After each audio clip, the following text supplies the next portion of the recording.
Now, a big topic of discussion now that the NBA season is right up upon us is that Russell Westbrook has been struggling for the Los Angeles Lakers, his new home, of course.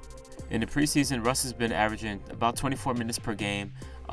In those 24 minutes per game, he's averaging 6.7 points, 6.3 rebounds, 5 assists on 25% shooting from the field, and the worst thing of all, 6.7 turnovers per game.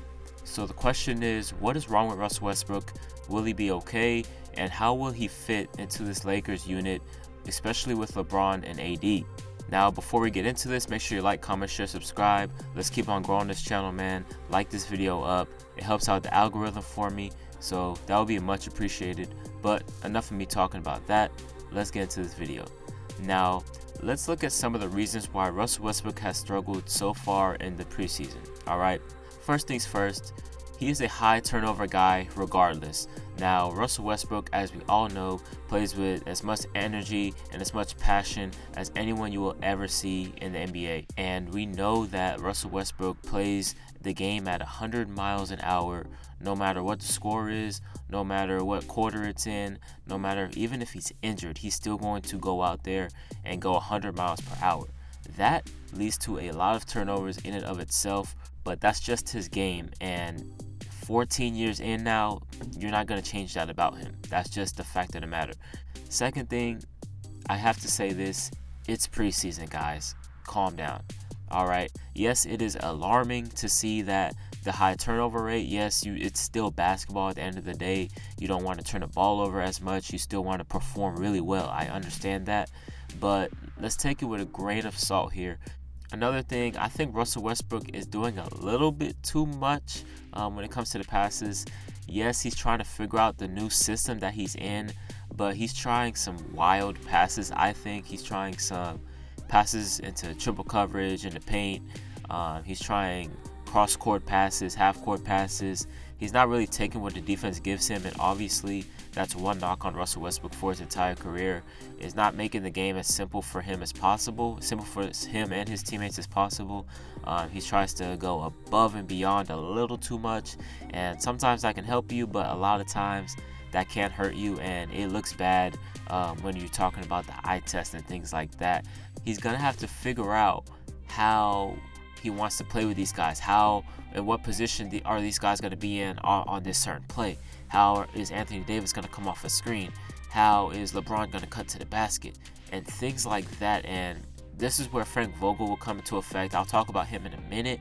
But Russell Westbrook right now, he's using the preseason to experiment how his team flows, what his teammates' tendencies are. And guys, chemistry is a big thing here. He's trying to figure it out. Guys, and we've known for years now that Russell Westbrook tends to start off the regular season not on a really good foot. In fact, from the last 4 seasons, I compiled Russell Westbrook's stats, and I came up with some averages that I would like to share with y'all.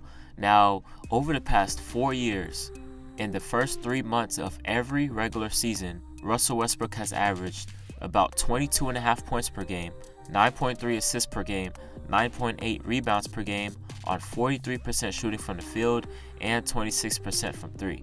Now, I'm going to compare that to the last couple months of the season. In the final 3 to 4 months of the regular season of these 4 respective seasons, he's averaged 26 points per game, 10.5 assists per game, 10.9 rebounds per game, 46.5% from the field, and 31% from 3. So literally all across the board, as the season went along, Russell Westbrook tends to get better. And I compiled the stats from the last 4 seasons because they all present really, really unique situations. New environment in Washington. He has Bradley Beal next to him, who is another all-star type of player. He has not too many other talented guys around him. Sorry, I just had to say it. And he really started off slow. A lot of that was due to injury as well in Washington, but he figured it out, and he became an MVP type player towards the end of the season. Going back to Houston, same exact thing.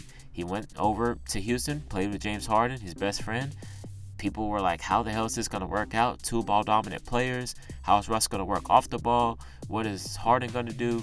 Well, he struggled early on in the season, averaged about 23 points per game in the first 3 months of the season, and then boom, right before the pandemic shut, January, February, March, Russ was averaging 30 points per game on 52% shooting from the field.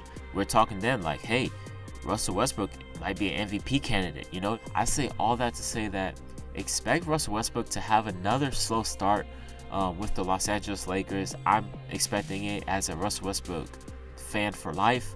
A slow start. I'm just mentally preparing myself for that. So Lakers fans, I just want to tell y'all to mentally prepare yourselves for Russell Westbrook to not have as good of a start as you might have hoped for him coming home to the Lakers.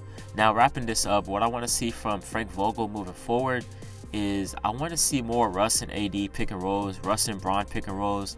I haven't seen that much here in the preseason so far. Now, I want to see Russ move off the ball more.